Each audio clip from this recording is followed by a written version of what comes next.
Hello everyone, welcome to my channel Shiksha Sankalp 05।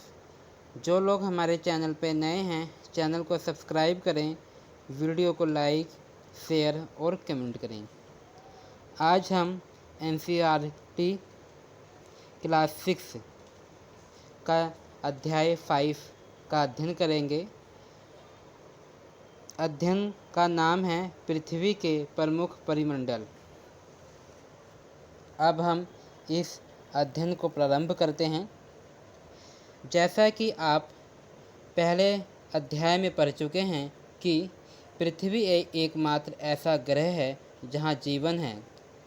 मानव यहाँ जीवित रह सकता है क्योंकि जीवन के लिए आवश्यक तत्व भूमि, जल तथा हवा पृथ्वी पर मौजूद है। पृथ्वी की सतह ऐसी है जिसमें पर्यावरण के तीन महत्वपूर्ण घटक आपस में मिलते हैं तथा एक दूसरे को प्रभावित करते हैं। पृथ्वी का ठोस भाग जिस पर हम रहते हैं उसे भूमंडल कहा जाता है। गैस की परतें जो पृथ्वी को चारों ओर से घेरती है उसे वायुमंडल कहा जाता है, जहाँ ऑक्सीजन, नाइट्रोजन, कार्बन डाइऑक्साइड तथा दूसरी गैसें पाई जाती हैं। पृथ्वी के बहुत बड़े भाग पर जल पाया जाता है जिसे जलमंडल कहा जाता है। जलमंडल में जल की सभी अवस्थाएं जैसे बर्फ, जल एवं जलवाष्प सम्मिलित हैं। जीवमंडल एक सीमित क्षेत्र है जहां स्थल, जल एवं हवा एक साथ मिलते हैं। यहाँ सभी प्रकार के जीवन पाए जाते हैं। भूमंडल पृथ्वी के ठोस भाग को भूमंडल कहा जाता है। यह भूपटल की चट्टानों तथा मिट्टी की पतली परतों का बना होता है जिसमें जीवों के लिए पोषक तत्व पाए जाते हैं। पृथ्वी की सतह को दो मुख्य भागों में बांटा जा सकता है। बड़े स्थलीय भूभागों को महाद्वीपों के नाम से जाना जाता है तथा बड़े जलाशयों को महासागरीय बेसिन के नाम से जाना जाता है। विश्व के सभी महासागर आपस में एक दूसरे से जुड़े हैं। चित्र 5.1 में विश्व के मानचित्र को देखिए। क्या सभी स्थलीय भूभाग एक दूसरे से आपस में जुड़े हैं? समुद्र जल का जल सभी जगह समान होता है। स्थल की ऊंचाई को समुद्र तल से मापा जाता है जिसे शून्य माना जाता है। अब हम विश्व का मैप देखेंगे।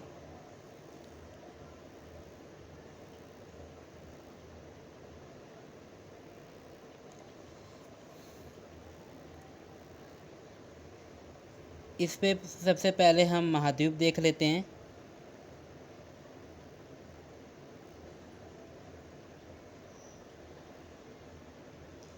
आप ये देख सकते हो, ये दक्षिण अमेरिका महाद्वीप है, ये उत्तर अमेरिका महाद्वीप है।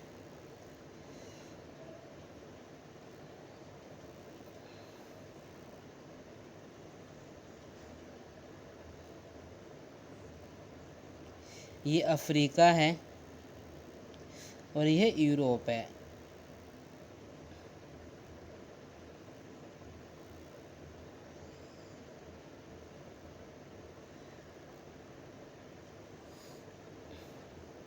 ये पीले कलर का एशिया है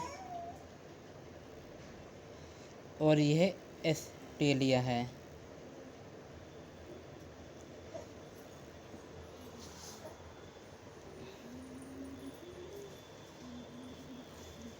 अब यहाँ पर हम महासागर भी देख लेते हैं, कौन कौन से महासागर हैं। आप ये देख सकते हो, प्रशांत महासागर है, यह हिंद महासागर है। अगर हम साथ ही देख लें भारत कहाँ पाया जाता है, भारत ऑस्ट्रेलिया में है। भारत देखो, ये यहाँ पे भारत है।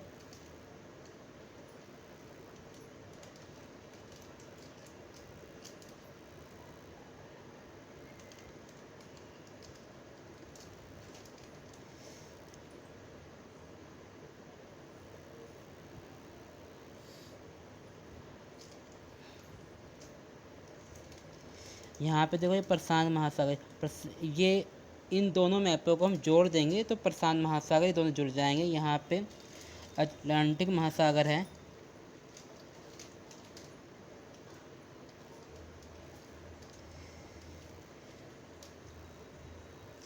अब हम आगे देखते हैं। विश्व का सबसे ऊंचा शिखर माउंट एवरेस्ट समुद्र तल से 8,848 मीटर ऊंचा है। विश्व का सबसे गहरा भाग प्रशांत महासागर का मेरियाना गर्त है, जिसकी गहराई 1,022 मीटर है तथा क्या आपने कभी कल्पना की है कि समुद्र की गहराई पृथ्वी के सबसे ऊंचे भाग से इतनी अधिक भी हो सकती है? महाद्वीप। पृथ्वी पर 7 महाद्वीप हैं। ये विस्तृत जलराशि के द्वारा एक दूसरे से अलग हैं। यह महाद्वीप एशिया, यूरोप, अफ्रीका, उत्तर अमेरिका, दक्षिण अमेरिका, ऑस्ट्रेलिया तथा अंटार्कटिक है। चित्र 5.1 में विश्व के मानचित्र को देखिए तथा ध्यान दीजिए कि स्थल का बहुत बड़ा भाग उत्तरी गोलार्ध में पाया जाता है। अभी हमने मैप में देखा है कौन कौन से महाद्वीप हैं। एशिया विश्व का एक सबसे बड़ा महाद्वीप है। ये पृथ्वी के कुल क्षेत्रफल के 1/3 भाग में फैला है। यह महाद्वीप पूर्वी गोलार्ध में स्थित है। कर्क रेखा इस महाद्वीप से होकर गुजरती है। एशिया के पश्चिम में यूराल पर्वत है, जो इसे यूरोप से अलग करता है। चित्र 5.1 यूरोप एवं एशिया के संयुक्त भूभाग को यूरेशिया कहा जाता है। यूरोप एशिया से बहुत छोटा है। यह महाद्वीप एशिया के पश्चिम में स्थित है। आर्कटिक वृत्त इससे होकर गुजरता है। यह 3 तरफ से जल से घिरा है। विश्व के मानचित्र को देखिए एवं इसकी स्थिति का पता लगाइए। अफ्रीका एशिया के बाद विश्व का दूसरा सबसे बड़ा महाद्वीप विषुवत वृत्त या 0 डिग्री अक्षांश इस महाद्वीप के लगभग मध्य भाग से होकर गुजरती है। अफ्रीका का बहुत बड़ा भाग उत्तरी गोलार्ध में स्थित है। चित्र 5.1 को देखिए। आप पाएंगे कि यही एक ऐसा महाद्वीप है जिससे होकर कर्क, विषुवत और मकर तीनों रेखाएं गुजरती हैं। सहारा का रेगिस्तान विश्व का सबसे बड़ा रेगिस्तान है, जो गर्म रेगिस्तान है, जो कि अफ्रीका में स्थित है। यह महाद्वीप चारों तरफ से समुद्रों एवं महासागरों से घिरा है। सिर्फ चित्र 5.1 में विश्व के मानचित्र को देखिए। आप देखेंगे कि विश्व के सबसे लंबी नदी नील अफ्रीका से होकर गुजरती है। नील नदी जो सबसे लंबी जो अफ्रीका से होकर गुजरती है। अफ्रीका का मानचित्र देखिए तथा बताइए कि कर्क रेखा, मकर रेखा तथा विषुवत वृत्त इसके किन किन भागों से होकर गुजरती है। उत्तर अमेरिका विश्व का तीसरा सबसे बड़ा महाद्वीप है। यह दक्षिण अमेरिका से एक संकरे स्थल से जुड़ा है, जिसे पनामा जलसंधि कहा जाता है। यह महाद्वीप पूरी तरह से उत्तरी एवं पश्चिमी गोलार्ध में स्थित है। यह महाद्वीप 3 महासागरों से घिरा हुआ है। क्या आप इन महासागरों के नाम बता सकते हैं?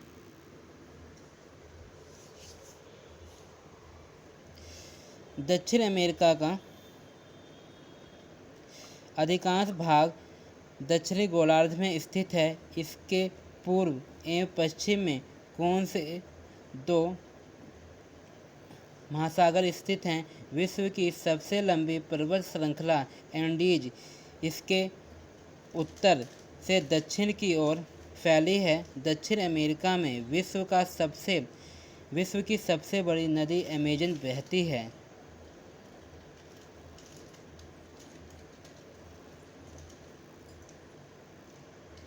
ऑस्ट्रेलिया विश्व का सबसे छोटा महाद्वीप है, जो कि पूरी तरह से दक्षिणी गोलार्ध में स्थित है। यह चारों तरफ से महासागर तथा समुद्र से घिरा है। इसे द्वीपीय महाद्वीप कहा जाता है। अंटार्कटिक एक बहुत बड़ा महाद्वीप है, जो कि दक्षिणी गोलार्ध में स्थित है।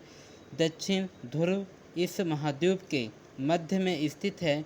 चूँकि यह दक्षिण ध्रुव क्षेत्र में स्थित है, इसलिए यह हमेशा मोटी बर्फ़ की परतों से ढका रहता है। यहाँ किसी भी प्रकार का अस्थायी जीवन निवास नहीं करता है। बहुत से देशों के शोध केंद्र यहाँ स्थित हैं। भारत के भी शोध संस्थान यहाँ हैं। इसके नाम हैं मैत्री तथा भारती।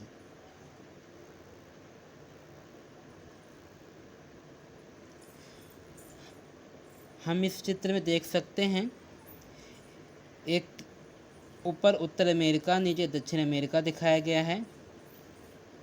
जल संधि स्थल का एक संकरा भाग होता है, जो बड़े स्थलीय भागों को एक दूसरे से जोड़ता है। देख सकते हो ये यहाँ पे इस जल संधि को दिखाया गया है। अब भारत के संदर्भ में देखते हैं। जल संधि पानी का संकरा भाग होता है, जो दो बड़ी जल राशि जैसे समुद्र तथा महासागरों को एक दूसरे से जोड़ता है। भारत एवं श्रीलंका के बीच स्थित जल संधि का नाम बताओ। आप देख सकते हैं बंगाल की खाड़ी, जल संधि का नाम, श्रीलंका और अरब सागर और लक्षद्वीप जो भारत का हिस्सा है। अब हम आगे अध्ययन करते हैं। जलमंडल।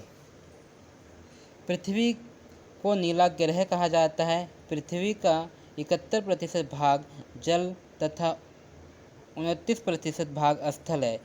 जलमंडल में जल के सभी रूप उपस्थित हैं। इसमें महासागर एवं नदियाँ, झील, हिम नदियाँ, भूमिगत जल तथा वायुमंडल की जलवाष्प सभी सम्मिलित हैं।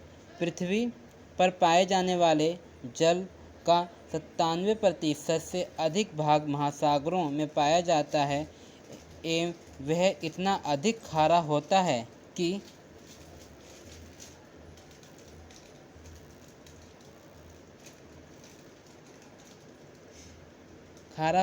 कि मानव के उपयोग में नहीं आ सकता है। शेष जल का बहुत बड़ा भाग बर्फ की परतों एवं हिमनदियों तथा भूमिगत जल के रूप में पाया जाता है। जल का बहुत कम भाग आलवल जल के रूप में पाया जाता है, जो मनुष्य के इस्तेमाल में आता है। यही कारण है कि नीले ग्रह में रहने के बावजूद हम पानी की कमी महसूस करते हैं। महासागर। महासागर जलमंडल के मुख्य भाग हैं। ये आपस में एक दूसरे से जुड़े हैं।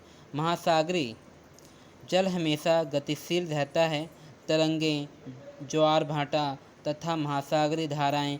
महासागरीय जल की 3 मुख्य गतियां बड़े से छोटे आकार के आधार पर क्रमशः 5 महासागर हैं।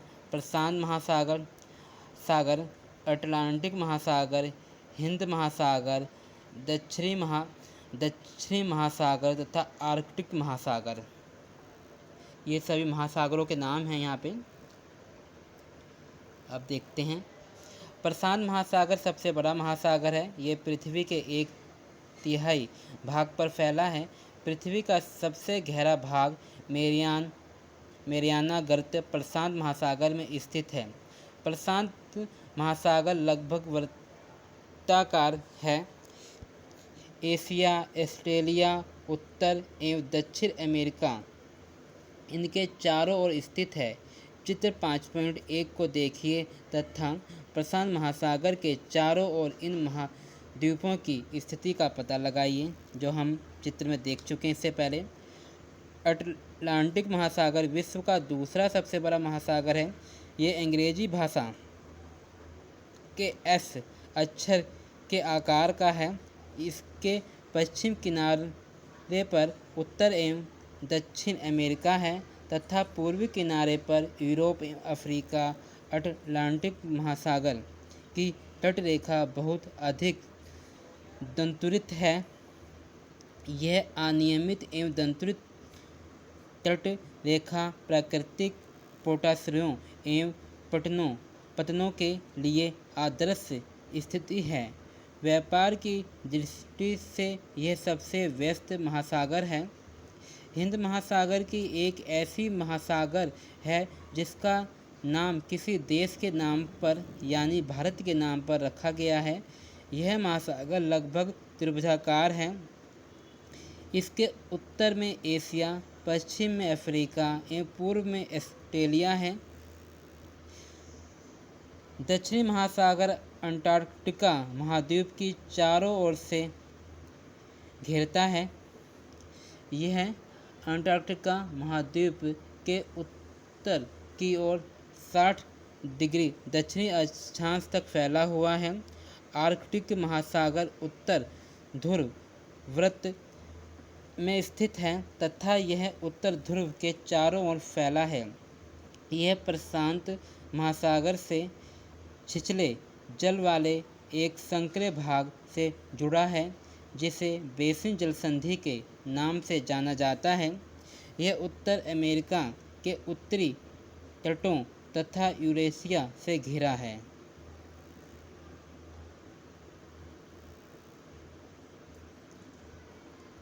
वायुमंडल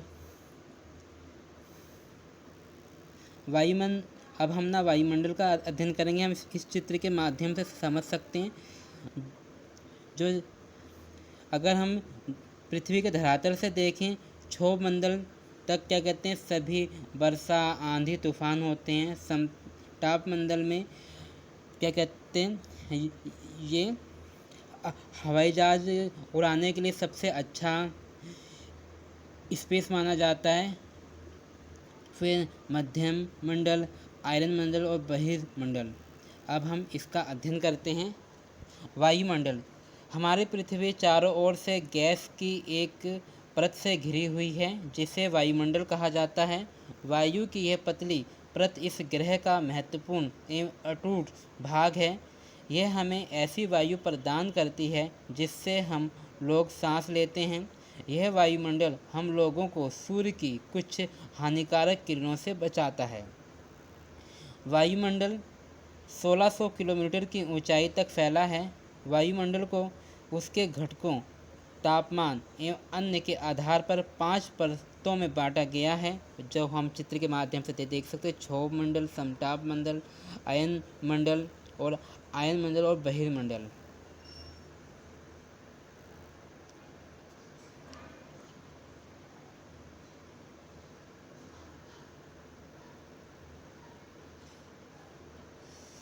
इन परतों को पृथ्वी की सतह से शुरू करते हुए क्षोभ मंडल, समताप मंडल, मध्यम मंडल, आयन मंडल और बहिर्मंडल कहा जाता है। वायुमंडल मुख्यतः ऑक्सीजन एवं नाइट्रोजन का बना है, जो कि साफ तथा शुष्क हवा का 99% भाग है।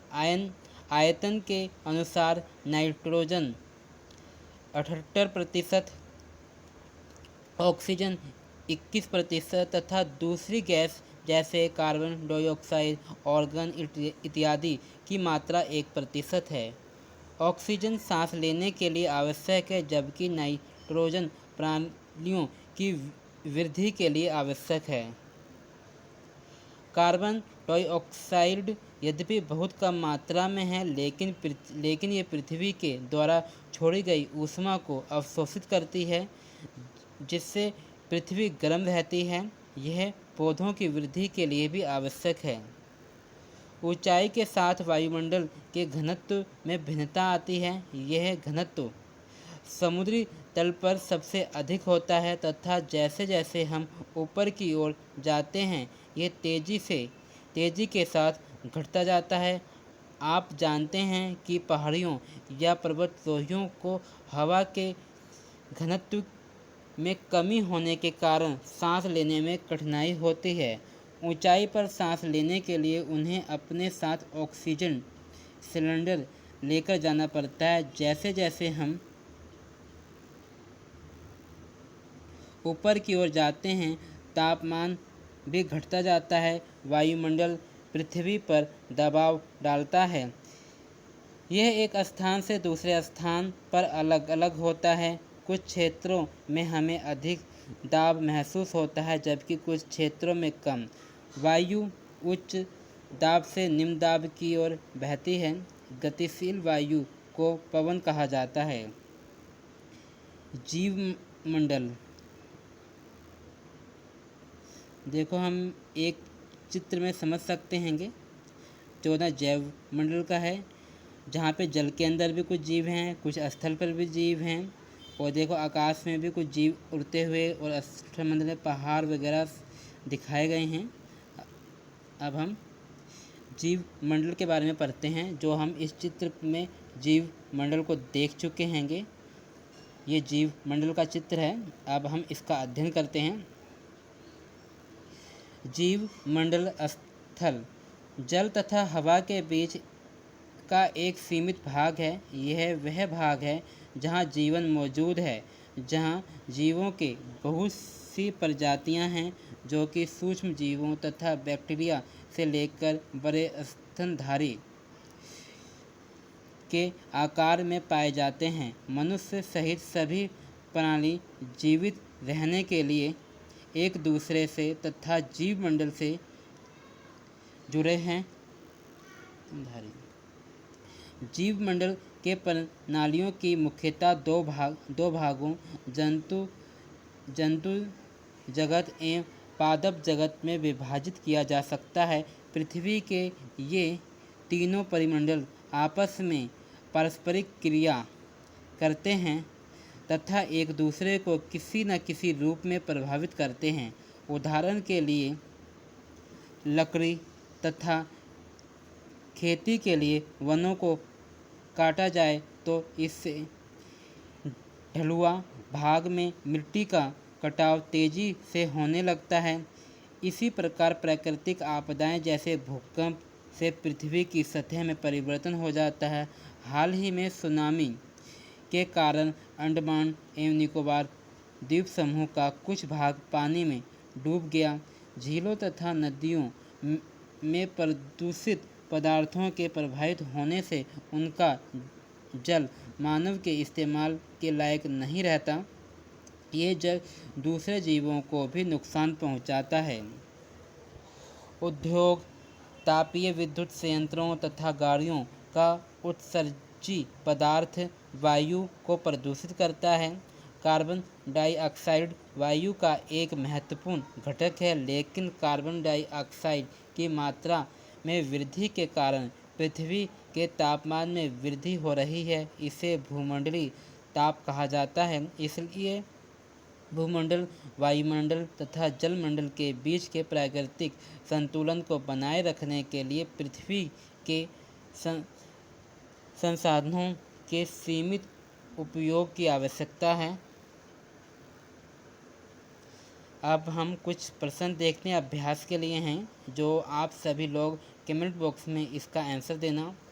पहला प्रश्न है, पृथ्वी के 4 प्रमुख परिमंडल कौन कौन से हैं। नंबर दूसरा, पृथ्वी के प्रमुख महाद्वीपों के नाम लिखिए। नंबर तीसरा, 2 महाद्वीपों के नाम लिखिए जो पूरी तरह से दक्षिणी गोलार्ध में स्थित हैं। नंबर चौथा, वायुमंडल की विभिन्न परतों के नाम लिखिए। नंबर 5वां, पृथ्वी को नीला ग्रह क्यों कहा जाता है। नंबर 6 क्वेश्चन, उत्तरी गोलार्ध को स्थलीय गोलार्ध क्यों कहा जाता है। नंबर 7, जीवित प्रणालियों के लिए जीव मंडल क्यों आवश्यक है। अब इसमें कुछ को सही चिन्हित करना है। जैसे कौन सी पर्वत श्रृंखला एशिया एवं यूरोप को अलग करती हैं? Andes, Himalaya, Ural. आपने जैसे पढ़ा ही है यूराल। अगला, उत्तर अमेरिका दक्षिण अमेरिका से कैसे जुड़ा है? जल संधि, स्थल संधि, नहरें। आपने देखा ही हैगा। और तीसरा क्वेश्चन, वायुमंडल में किन गैसों का प्रतिशत सर्वाधिक है? Nitrogen, oxygen, carbon dioxide. आपने देखा है कि नाइट्रोजन सर्वाधिक है। अगला, पृथ्वी का कौन सा भाग ठोस चट्टानों का है? वायुमंडल, जलमंडल और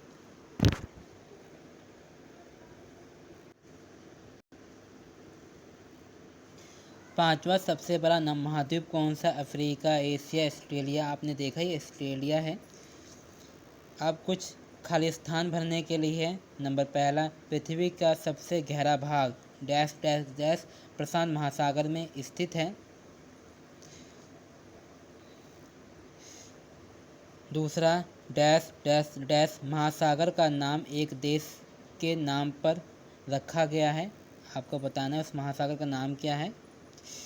नंबर तीसरा, डैश डैश डैश स्थल, जल एवं हवा का एक सीमित भाग है जो जीवन के लिए सहायक है। चौथा, यूरोप एवं एशिया महाद्वीप को एक साथ डैश डैश डैश कहा जाता है। अगला, पांचवा, पृथ्वी पर सबसे ऊंचा पर्वत शिखर डैश डैश डैश कौन सा है? ये बताना है। आज की क्लास हमारी यहाँ समाप्त होती है। धन्यवाद। जल्द ही हम अगली क्लास में मिलेंगे।